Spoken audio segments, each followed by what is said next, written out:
With the stroke of my pen on day one, we're going to stop the transgender lunacy. I am so hated for just existing and being who I am. It will henceforth be the official policy of the United States government that there are only two genders, male and female. How has this impacted us? Well, it was already not a safe place, but now we feel like asylum seekers in our own country. And now I want Congress to pass a bill permanently banning and criminalizing sex changes on children and forever ending the lie that any child is trapped in the wrong body. This is a big lie. Being able to transition absolutely saved my life. It's only been about 2 decades since trans and gender nonconforming kids in the U.S. have been able to get medical treatment to transition. Now, the federal government is looking to end it. And the Supreme Court is expected to rule on the issue in the coming weeks. If the treatment's barred, some kids will suffer because they can't access the treatment. If the treatment is allowed, some kids will suffer who get the treatment and later wish they hadn't. And then the question becomes, how does the court choose which group? You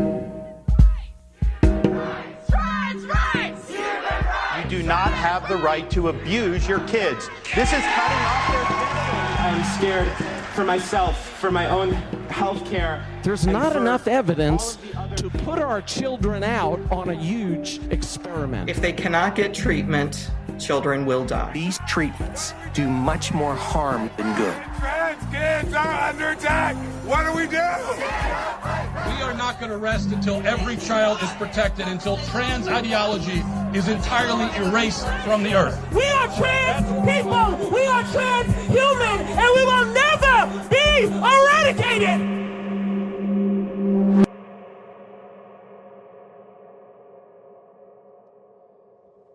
So are you going to be able to bring that inside? No. I don't think so. No. I'm going to leave it out here. This is a story of how we got here. That's why I wonder if they're going to even let our phones in. It's a story I've been reporting with my colleague, Azine Qureshi, a science and gender reporter, for nearly 2 years. Let's see what they say. Okay.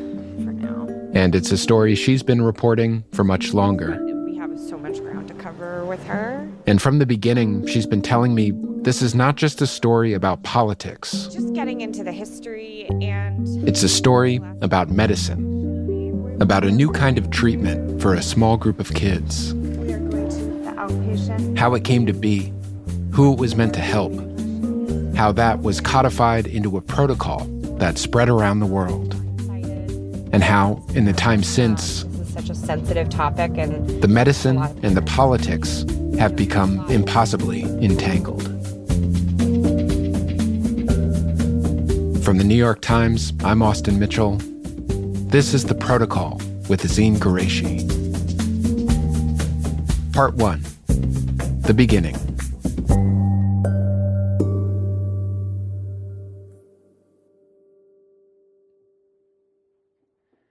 Okay, so where does this story start then, in your mind? Yeah, so there have always been a small number of young people who have felt this deep disconnect between their inner sense of themselves as boys or girls and their bodies, how they're seen by society. But when it comes to the medical story and, when these kids are actually beginning to interact with the medical community, there's actually a really clear beginning. And it's one that pretty much everyone in the field knows about and points to. And it starts in the Netherlands. The Netherlands is this small, very socially liberal country. And back in the 1950s, they were among the few countries in the world that were actually treating trans patients, so at this point, just adults, medically. Mm-hmm. So at the time, the mainstream medical establishment really viewed trans people with a lot of suspicion. So if a trans person came into a doctor's office saying that they felt like they were in the wrong body, often those doctors would assess those patients as, being mentally disturbed or sexually deviant or even psychotic. And so if they got any health care at all, it would usually be from an analyst or a psychiatrist. And those professionals would be trying to kind of convince these people that they kind of talk them out of it. I mean, it was sort of corrective, trying to convince them to let go of the idea that they could ever live as the opposite sex. But there were a small number of doctors around this time who felt like that approach was actually failing these patients, that it was completely ineffective in addressing the pain that they were feeling. There's a foundational medical book from around this time on trans medicine that talks about this. One second. It says that, these patients that were treated with psychotherapy languished, and that, quote, the majority were miserable, unhappy members of the community unless they committed suicide. So, what some of these doctors were doing at around this time was actually listening to what these patients were saying and believing them that what they needed was to change their bodies. And so these doctors were treating these patients with hormones, giving trans women estrogen so that they developed female characteristics, giving trans men testosterone so they developed male characteristics, and they also performed surgeries. Yeah, well, it started very long ago. And so by the 1980s, as these treatments were becoming a little less fringe, I just had my PhD and I became a clinical psychologist named Peggy Cohen-Kettness started to research how these patients were actually doing. The first follow-up study in the Netherlands. This is for adults. For adults, yeah, because children were no way that anyone would do something with children. And she found that, while they were still struggling, there was still a pretty high risk of suicide in the group. The vast majority of the patients reported feeling happy about their medical transitions. So I became involved. And at the same time that Peggy was doing this research, but I was also a psychotherapist. She also had a clinical practice. So when people heard that I knew something about transgender people, I got referrals for adults mainly, but occasionally there was also an older adolescent among them. And she started getting a few referrals for younger patients who were, 16, 17, and who were saying really similar things as the adult patients, that they had felt they were in the wrong body for as long as they could remember. These kids already had a lot of mental health care. They're functioning quite well. But because they weren't 18, they couldn't get treatment. Right. And I thought, that is a bit silly. For years and years, they very well know what they want. But because they don't have the right age, they have to wait. And, Peggy knew that there was already all this skepticism about treating trans patients at all. And she knew it was going to be way more controversial if she tried to treat these kids who were under 18. Right. Adolescence was known to be this period of great flux and identity exploration. Yep. And she knew there would be a lot of skepticism about whether they could make a decision like this.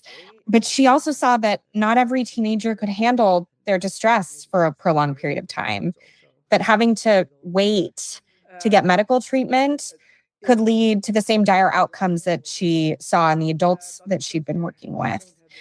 So in her mind, if a 16 or a 17-year-old was expressing as much clarity about who they are as an 18-year-old, they should be able to get help. So she went to the lead endocrinologist overseeing hormone treatments for trans adults in the Netherlands. And I said, couldn't we do something about that age limit? And he said, okay, we can start it a little bit earlier. And together, they decide they're going to lower the age that patients can receive hormones from 18 to 16 and actually study it to see if it helps. And what they found was really interesting because the kids who got hormones were doing better psychologically than the adults they'd been treating. And she thought that part of the reason why was because they had what she called, and she wrote this in the paper, a convincing appearance. She wrote that they could more easily pass in society because intervening earlier had managed to block some of the effects of their natal puberty before it had fully set in. And so what Peggy was realizing was that puberty was this incredibly critical period in these patients' lives. Right. A turning point. Yeah, in their development, I mean, they're going through these, irreversible changes that will be much harder to undo further down the line. And this was becoming even more clear to her as she started to see younger kids. First 14 and 15-year-olds, and then an occasional 12-year-old. Kids who were in extreme distress, kids who hadn't yet gone through puberty or were just starting to, and their distress was actually being exacerbated by that, or even by the prospect of going through puberty.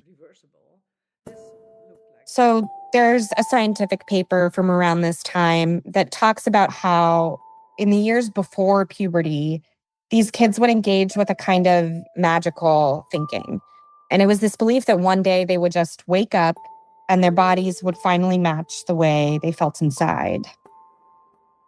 And what Peggy was seeing was that puberty just shattered this magical thinking. And it made these kids feel like their bodies were basically betraying them, that they were actually becoming less and less the way they felt inside. And there was nothing they could do about it. We said we don't give. And just as Peggy was starting to recognize the significance of this moment for her patients. And then I came across FG. That's when a kid walked into her office and offered an unexpected solution. I don't know exactly how we'll refer to him. In 1990, a 16-year-old kid showed up at Peggy's office. In our early emails, we had talked about what his comfort level was with his voice even appearing in this.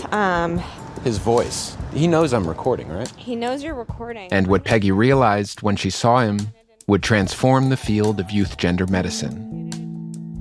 He's now in his early 50s, and his role in the history of this care has been closely protected. But he did agree to tell us his story. So we're coming up on his number. And that's how we found ourselves on a quiet street in a European city we've agreed not to name. Hi, perfect. Hi. Hi, nice to meet you. To meet with the first person ever given puberty blockers to treat gender dysphoria. Dodging the dog, we stepped into a bright upper floor apartment. I love these big windows. I know, it's beautiful. The light is so nice. The walls were covered in bookshelves, the floor was covered in dog toys, and there were cats too, somewhere, we'd been told. Can I get you coffee or tea or something? Coffee? If you're gonna have something. He brought out some coffee, some pastries, and gestured to us to sit at the dining room table. And what is your comfort level with your name? FG is what we're sticking fine, with. Yeah. Okay. FG is not his real name. It's what he's called in some of the medical and historical literature about him. And it's what we've agreed to call him to protect his identity. And I spent my whole life being, covert and right. So yeah. What is your, do you share with people in your professional space and your... No, I don't. You're just a man in the world. I try to get away with the murder. I literally don't tell people that knew me when I was, before my transition. No. So they don't know that you played this, Seminal do you feel role. like you played a seminal role? I did. Yeah, you did. Yeah, that's one of my bragging rights, right? Yeah. I was the first person, so I was like the guinea pig. So some people do know that, people Oh, close yeah. to The you people know. the people that are close to me and the people that need to know or I've told. Mm-hmm. Then I love to share because it's it's something that there's so much that's happened and it explains so much of your personality, your character, and your decision making. Yeah. It's nice to be able to have somebody to talk to about that, but it doesn't need to be common knowledge. Right. Because FG asked that we protect many of the identifying details of his life today. Yeah, and if you do mention my profession, then kind of make it a medical profession rather than very vague. But he was ready to talk about his experience with Peggy which was documented in 2 foundational case reports that she authored. In one of them, she wrote that he had gone on to become some kind of doctor. And I think that was just to show that I'd managed to achieve some kind of level of profession, which is not completely stupid. No, but there is this coded, like, well, did he turn out okay? Yeah, exactly. Like, did he succeed in life? Yeah. If I was some loser, then that would be another thing they could hitch to the bandwagon. Right. I mean, I could be a loser anyway, regardless. I know many normal, like, cis people that are complete losers, so it's actually more than... Okay. But I don't... No, sorry.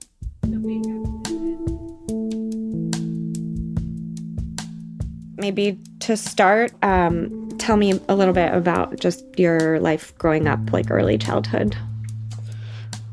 My mother was English because she died. Mm-hmm. My father's Italian, and they're quite.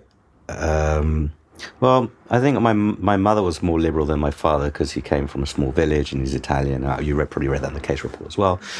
But I had more or less a pretty happy childhood. Mm-hmm. But I was very aware of my frustrations, which at the time I didn't see as frustrations. I just didn't understand. Right. And I just assumed that would sort itself out.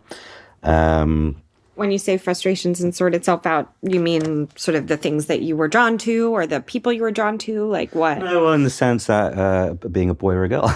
Right. In the first case report, Peggy noted that FG, who was born female, quote, wished to be a boy from early on. And I remember being 5 and coming down, and I had to wear like a dress thing. And I put a safety pin in between because I wanted to be like knickerbockers. And so you put to connect to the front. Yeah, exactly. Because I was like, why am I wearing a dress? That's very innovative. Yeah, that's quite smart. Then I was, now I'm not. But and when I had a choice in the matter, I had my hair cut short.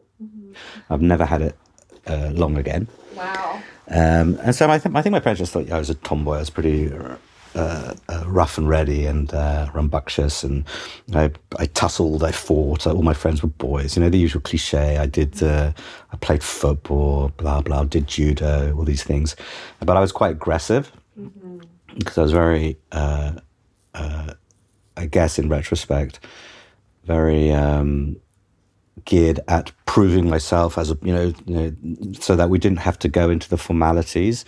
And it was like, this is who I am. And I was so overwhelming that people just had to deal with me. Right. And half of them didn't even know if I was a boy or a girl. Right. And that was my protection. But I was not unhappy when I was little. You weren't unhappy, but was it an expression of frustration, or was it more just an assertion of... It was, up until about 9 or 10, it was an assertion. 11. Up until then, I thought, it'll still work out. One day I'll wake up, it'll be fine. And then as I hit 12, 13, and puberty started to set in, I started to get really worried because then I was also aware of this is probably not going to work out how I want it to be. It's not going to just disappear. No. And my parents up until then had been pretty good, especially my mum. I was very close to my mum. And which put a little strain on the relationship with my dad because he was also quite jealous, and I think he didn't really understand. So then we would often sit around the table and have massive arguments, which is also quite Italian, so it's very emotional. And it wasn't until I was 11 or 12, and then I started to become really anxious, which just, I think, translated to being even more aggressive, even more difficult. And demanding and opinionated and axes to grind. And then... Were you angry? Yeah, I was angry. But like I said, that made me, at school, I talked with my fists. I also talked with my mouth because I was also very argumentative. But I wouldn't tolerate anything. And if anyone said anything to me that I didn't like, I'd smack them. But I would always smack people that were bigger than me. Which wasn't Never punch down. No, exactly, which wasn't very difficult because I was small anyway. But no, I was quite explosive. And your friends, were they? You said they were mostly boys. Yeah. And do you have any memory of anything about your gender coming up with them, or did they just accept you as you were? And it did. Well, it came up, but probably, and I don't know what happened behind my back. I don't care. Right. I certainly didn't care. But there was I met when I was 12. I met a girl. She was in my class, And she was also a bit of a tomboy. And we became very close very quickly. And it was at that time that the gym lessons were separated to boys and girls. So the very first gym lesson where we had to do it, I was there with this person. And I felt such resistance. It felt wrong. I said, I'm not doing this. I'm not doing it. She said, no, I don't want to do it either.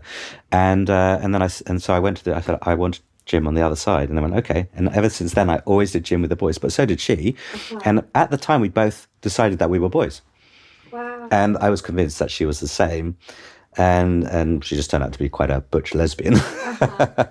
But we didn't think anything of it. We didn't feel foolish about doing that.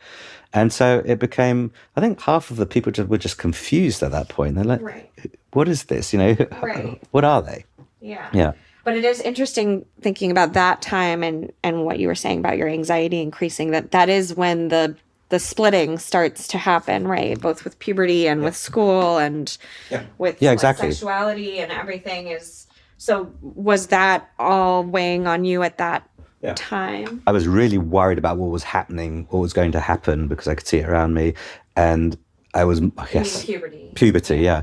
And that was something that I voiced to my parents in the usual prepubescent, adolescent, ridiculous, soppy way of writing poems and leaving notes that, hoping that they'd read them. And then so my mum found one of these really pathetic poems, and which clearly I'd left there. And then she addressed it, and she... Do you remember kind of like what the poem said? It was along the lines of... if I can, something like, if I can just lay down my sword and blah, blah, blah. It was about battling this life and not being able to see a way out. And I think it was like with the undertone of suicide, but it wasn't at all. It wasn't at all. I can't remember the exact, but it was, I think I blocked it from my memory. Yeah. So that was the general sense of it. Like just feeling hopeless and desperate and blah, blah, blah, blah. The first case report on FG treated this note with significance. Peggy, still using female pronouns to refer to FG in the report, wrote, when she was 12, her mother found a suicidal note telling that she did not want to live any longer if she would enter puberty. Did your mom react in the way that you wanted, which was together? Because she took it very seriously. And also my aunt, bless her, who did nothing but lie in bed and read, but read a lot. She happened to have just read a book on transsexuality. And she sent this to my mum, and a couple of hours she goes, don't you think that this might be what is the case? And I guess my mum thought, yes. So made an appointment with a psychologist. And I started talking to her. And so you were 12, so that would have been 86? Yeah. Was your body changing? It was changing, but it was just like it was pre-pubescent. And I can't remember how long I was in conversation with this psychologist, but she put me on to de Lamar, who sadly has passed away. In that first report, Peggy explained the events that led up to FG showing up at her office. He had been to see a prominent endocrinologist named Henrietta Delamar van de Waal. She specialized in kids with issues relating to puberty. Some of these kids had what's called precocious puberty, where it started too early, like 7 or 8 years old. And the treatment that Henrietta would give these kids was a monthly injection of a drug that would stop that from happening by blocking the release of the hormones that trigger puberty. A puberty blocker. And when she eventually stopped giving the drug to these kids, puberty would proceed as normal. So I went to see her, didn't have a clue who she was. And she listened to my case. I think Louis Horens came into it as well, who's also just died. And who was also... Yeah, he was the father of the whole gender team. For adults, right? Yeah. Came up with basically was a pioneer worldwide for adult care. Exactly. So they evaluated me, and then they decided that I would be a good candidate. No, I was the first to put on blockers.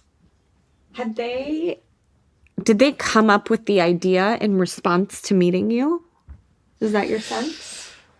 Yes, that is my sense. Only because I was the first and because I was so convincing. Yeah.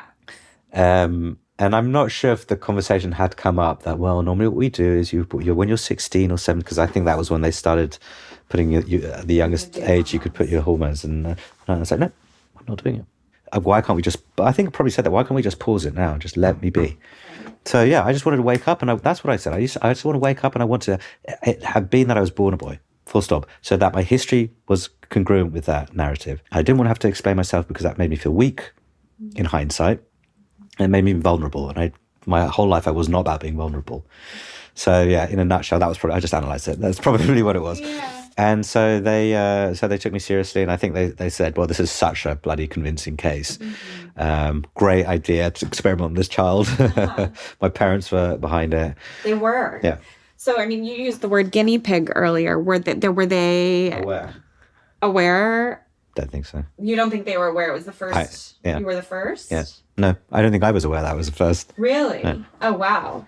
Okay. But I mean, it wasn't completely new because these hormone blockers were being given to kids that were entering like precocious puberty, and in the East Bloc countries for gymnasts, but we don't talk about that.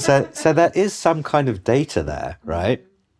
Or at least clinical experience. Yeah, exactly. So that's Peggy's report was matter of fact in talking about the significance of this moment. She simply wrote that the case is the first we know of in which a young person struggling with their gender had been given this drug. The report doesn't note the unexpected way in which it had come about, with a doctor who hadn't even been working with trans kids. Henrietta Delamar van de Waal died in 2014, but her husband told us that he doesn't think she saw this as some revolutionary act. This was a drug she was already using with her other patients. She understood the side effects. She saw a kid who was really hurting. And after consulting her colleagues, she decided that this might help. He doesn't think that she had any idea, really, how transformational this would turn out to be. To use this drug in this whole new way with FG. Do you think that would have scared you out of it? Yeah. No, because there was an alternative. It was sort of irrelevant. Yeah, it's like, otherwise I'm leaving this world, which I wasn't, but it was that kind of that. No, it was like feeling was there. It was like that. There's no choice. You know that we have to do something. This is not okay. I'm not doing this. Yeah. I was like, put my foot down. Yeah. No, I could be very pig-headed. Yeah. So no, I'm not doing it. No. So puberty that was. I mean, it literally saved my life. So I feel indebted.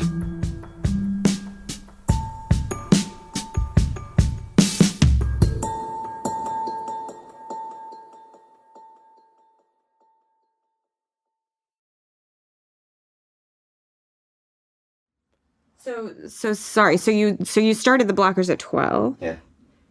12 or 13. Uh-huh. Do you remember like the first time getting it? Yeah. I do, and it hurt because you injected it into a muscle, and because I was also so body critical, I didn't want them to inject it into my bum, which is the much better option. So I had it done in my leg the first time, and that hurt like a motherfucker. And had you met Peggy? No. I met her. I think I got into conversations with her when I was about 16. Okay. When he was 16, FG was referred to Peggy's office. He had been on blockers for several years, and during that time, he had remained certain about his desire to transition, to live as a boy. So the next step would be to go off the blockers and onto hormones, in his case, testosterone. A step that was only available because Peggy and Louis had lowered the age from 18 to 16.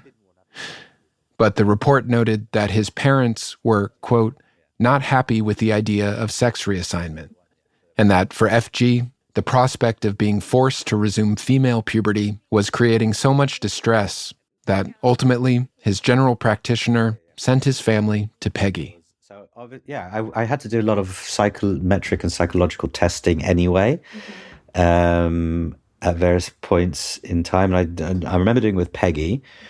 I filled in a lot of paperwork. Yeah. A lot of questionnaires. And once he started seeing Peggy, he underwent several assessments. Peggy talked in her report about the results of his IQ test, his personality tests, a Rorschach test. She mentioned he went through several therapy sessions, and so did his family, and he also attended group therapy sessions with peers. When she concluded that there were no psychological issues that might interfere with his decision, she recommended he begin hormone treatment. And then I decided I didn't want to go onto them until I finished school.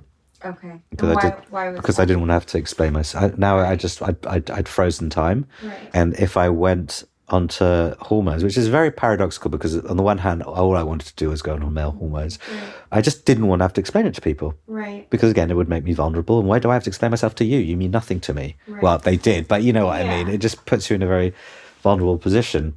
Right. I'll never know how it would have been if I'd said, hello, well, this is what's going to happen. Stand up in class, like out yourself. I don't want to do that. Yeah. I never wanted to do that. Yeah. So I chose not to. Yeah. And maybe that's my own little hang up, but that's just pretty much how I went through life. Yeah. For FG, the pain he was feeling was similar to what Peggy had seen with her adult patients. It wasn't just that he felt he was in the wrong body. It was also that the world saw him as something he felt he wasn't. Peggy noted this in her report. She said that the idea that people around him would see him as someone who used to be a girl but was now a boy was, quote, shameful. So rather than go through this transition in front of his classmates, FG decided to stay on the blockers an extra 2 years, meaning his body essentially remained frozen in his 13-year-old state until he was 18. Then, after high school, he took a year off to begin hormone treatments and go through male puberty as privately as he could. I think that year was a bit stressful, to be fair, because, you know, you have this like kind of underlying stress with phones because you'd answer and you didn't want to be considered a woman because you had a high voice, but at the same time, so that's always, that always stressed me out, especially when as your voice started to change, it just became difficult because, well, how are they addressing you now? So you're always thinking about those things, plus toilets. But even going to the clinic to get his hormone treatments was a stressful experience. And I spent my whole time just sneaking in. I felt I didn't want people to point me out as, oh, that's somebody that's going to this. I just didn't want to be seen. Right. After a year on testosterone, he was ready to start university as a man. But there is still that transition of old life, new life. Who am I going to run into? What do I have to say? Even at university, I ran into people that were from my school. Yeah. And I remember the one thing I said, I met this guy and he was a year below me. And, of course he knew who I was. And he goes, blah, blah, blah. And my voice was lower. And I went, by one thing, don't say she to me. And that was the only thing I said to him. And that was it. We never talked about it again. But there were, a few dicey situations with somebody else it's amazing how small the world is, that some things got back to other people and they confronted me with it and I just laughed it off and pretended that I made it ridiculous because I said, oh, what, you think I want to be a girl? Yeah. I just turned around. These people were so confused that they dropped it. But that was pretty, you're always in the back of your mind, you're always worried about these things, especially then, because why do I want people to view me differently? That's my whole thing. Then people start to look at you differently. I'm like, no, that's exactly what I don't want people to do, or feel that they have a special bond with because they know something about me. Which at the same time, it's okay, but at the same time, by saying that, you're saying it's a weakness. That's what you're saying, and they can use it against you whenever they like, even though it's like faulting me for being small. Which people still do, it's still used as a weakness. Like, it's not my fault I'm small. What do you want me to do about it? It's not something that I'm responsible, but how smart I am, what I've done with my life. So you're the loser. but not about how I was born into a body that didn't belong to my mindset. Yeah. And the only thing I can do is deal with it and be successful in it. Oh. That was... Right then, one of FG's cats fell off a window ledge. No, so anyway, so I, I have a lot to say about it, but the other time I'm like, oh, fuck off. I don't feel like, why do I even have to have these thought processes? I've already got my defense ready if it ever came up, because no, I will not be treated in a different way or have the idea that you feel superior because, oh, poor you, fuck off. That hasn't actually happened, but I'm just to give you an idea of how my mind works. Well, what you went through as an adolescent is still with you. Oh, absolutely. And that's what's formed me. And that's why I said I never see myself as a victim. But I do feel that I should get some credit for something, but obviously I can't, because then I'd have to put myself out as a victim. Right. But, it is a big deal. It's like, be the martyr. In my first year at university, I had 3 operations. Nobody knew about it. Wow. And I completed my first year with flying colours. Wow. And I didn't think anything of it. And then, all the years to come, I was in and out of hospital with operations and, even a complication where I had to rush myself off to hospital because I couldn't pee anymore. Oh my God. But nobody had and then I had to make a story around that. Yeah. And I thought, God damn it, I did all that. Yeah. But I can't say that. Do you know what I mean? Yeah. I guess just this idea of wanting your whole life to blend in and blending in, and there's been such a sea change in views and attitudes towards gender since the 80s. So many of the young people now want to visibly challenge the binary, and I don't know, what do you make of that, and what do you make of what that means for getting the medical treatment that you pioneered? I mean, Yeah, I think it's a difficult question, because I do know I have a very strong opinion on that, but that's my opinion because it's also fed by my own story, and I try to make the distinction between coming from that particular narrative and being narrow-minded. Right. My conclusion now is that I find that it's gone a bit extreme to the other side, so it makes a laughing stock of what it's really about, or at least it seems to be a fashion statement nowadays. And it's like when you were in the 70s, you were a punker. In the 80s, you were a punker too. Or the 70s, we always have to fight against something. We're forging our identities as young people. So we need to stand out. We need to have an opinion against the given society, because that's our rite of passage. And it feels like this has become another forum for that it's just taken over that role. And for the group that is a pure, proper transsexuals, this flirting with pronouns and gender identity is insulting. Mm. Because, like I said, we spend all our time trying to just fit in, or be able to live the life that we feel we should have had. And it's not great help when you've got people shouting from the barricades and trying to give you a different position, a third sex or whatever, and then talk about things that we don't want you to talk about so that they can identify you. But maybe that's my own, I'm still stuck in my own paradigm. And maybe that shouldn't be a taboo. Maybe we should break it open. And I don't know. That's not how I feel, but I can intellectually, I have to think about that. Right. But I don't take a lot of these people that seriously, because it does seem to be a bit of a fashion statement. It's just interesting to me because you were once an adolescent who adults chose to take seriously.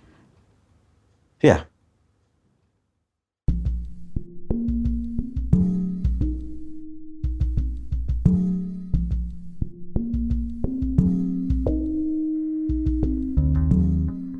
So this is how it all started. With a kid who only ever wanted to wake up and have it be that he was born a boy, and to never have to explain himself to anyone. He wasn't the first kid to feel that way, but through some combination of his conviction, the place and time, and the doctors who took him seriously, he was the first kid to get this revolutionary medical intervention.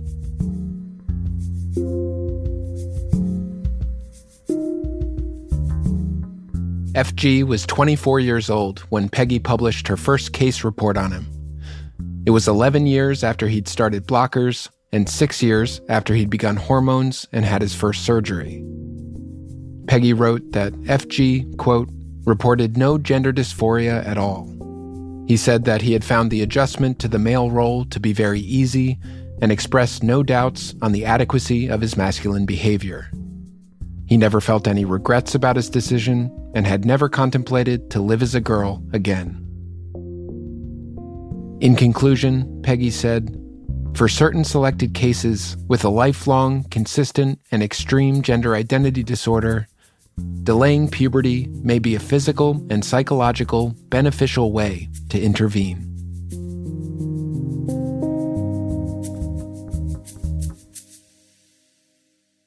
Because of him, we thought maybe we should do this more often, giving the blocking hormones. Because of FG, Peggy thought that more kids could benefit from what had clearly been a transformational treatment for him. And she thought that the benefits of puberty blockers were twofold. They could prevent young bodies from growing in an undesired direction. They also made it possible for kids to consider, without that stress, whether they wanted to go on to the next steps, which would be irreversible. Give them more space and time to think about their decisions. She felt the blockers would give kids time to think. But to give this treatment to more kids, Peggy felt they needed a process. Because he thought, you cannot just start and do whatever we want, particularly in the beginning, when you have no idea whether what you're doing is okay. She began to codify a protocol, what would come to be known as the Dutch Protocol. How would you define the Dutch Protocol? Well, I think as a very careful way to figure out who should have what kind of treatment to feel like they want to feel. And the critical part of that protocol was a process for assessing the kids to figure out who should receive medical intervention, which kids would benefit from it and not come to regret it. Yeah, because we didn't want to have all kinds of disasters right from the beginning. Right. But in much of these decisions, knowing the kids was very helpful. Yeah. You just see what's happening. I mean, look at FG. If you see how well they're doing, it could not be completely wrong. It's just that exactly what you have to do with what kid, that's the challenge.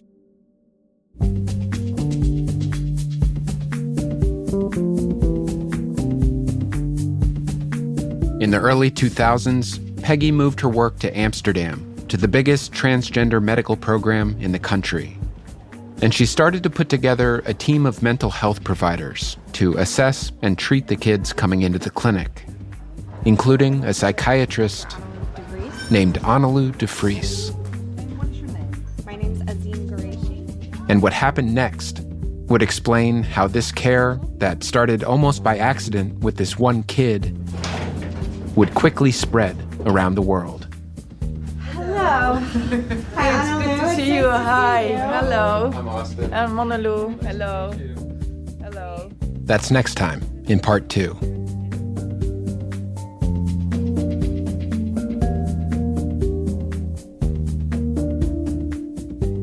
Special thanks for this episode to Emily Bazelon and Alex Bacher.